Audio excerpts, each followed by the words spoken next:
Assalamualaikum warahmatullahi wabarakatuh. Saya perwakilan dari kelompok 5 ingin menjelaskan singkat mata kuliah Data Science. Data Science adalah mata kuliah yang mempelajari cara mengelola, menganalisis, dan mengambil keputusan dari data. Dalam mata kuliah ini, kita belajar teknik seperti pengumpulan data, pembersihan data, visualisasi, hingga penerapan algoritma seperti machine learning. Studi kasus dari penelitian tentang depresi pada mahasiswa. Penelitian ini bertujuan untuk mengetahui apa saja faktor yang memicu depresi, seperti tekanan akademik, kurang tidur, IPK rendah, dan kepuasan belajar yang rendah. Kami menggunakan algoritma machine learning untuk memprediksi tingkatan depresi mahasiswa. Hasilnya, model ini memiliki akurasi sebesar 81,08% dan mampu mengenali mahasiswa yang berisiko depresi dengan baik. Data understanding. Dari hasil analisis awal, data terdiri dari atribut penting seperti status depresi, gender, dan usia. Distribusi usia terbanyak ada di rentangan sekitar 18-30 tahun, dan mahasiswa laki-laki lebih banyak mengalami depresi dibandingkan perempuan.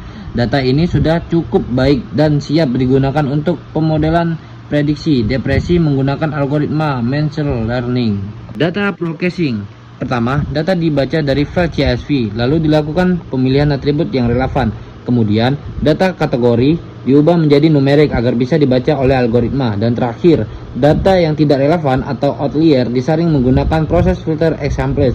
Proses ini dilakukan untuk memastikan data yang digunakan sudah bersih, lengkap, dan siap diproses oleh algoritma klarifikasi. Data modeling. Pertama, data dibaca dari file CSV, lalu digandakan menggunakan operator multiply. Kemudian proses dilakukan dengan algoritma KNN yang digunakan untuk melatih model berdasarkan data latih. Tahap ini bertujuan untuk membuat dan menerapkan model prediksi yang dapat mengendalikan mahasiswa dengan resiko depresi secara otomatis dan akurat. Tahapan evolution. Hasil evolution menunjukkan bahwa model memiliki akurasi sebesar 81,8%.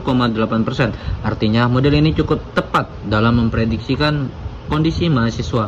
Untuk mahasiswa yang benar-benar mengalami depresi, model berhasil menganalisis sebanyak 87,67% atau disebut recall. Hasil akhir penelitian ini berhasil membangun model untuk memprediksi tingkat depresi mahasiswa dengan menggunakan algoritma KNN. Dari hasil evolution, model KNN menunjukkan perform terbaik dengan akurasi sebesar 81,08%, recall untuk kelas depresi 87,67%. Presisi untuk kelas depresi 81,30%. Artinya, model ini cukup efektif dalam mengenali mahasiswa yang beresiko mengalami depresi. Selain itu, hasil evolution menunjukkan bahwa mahasiswa dengan tekanan akademik tinggi, kepuasan belajar rendah, dan nilai CGPA rendah memiliki kemungkinan lebih besar mengalami depresi. Laki-laki dan mahasiswa berusia 20 hingga 24 tahun merupakan kelompok yang paling banyak mengalami depresi.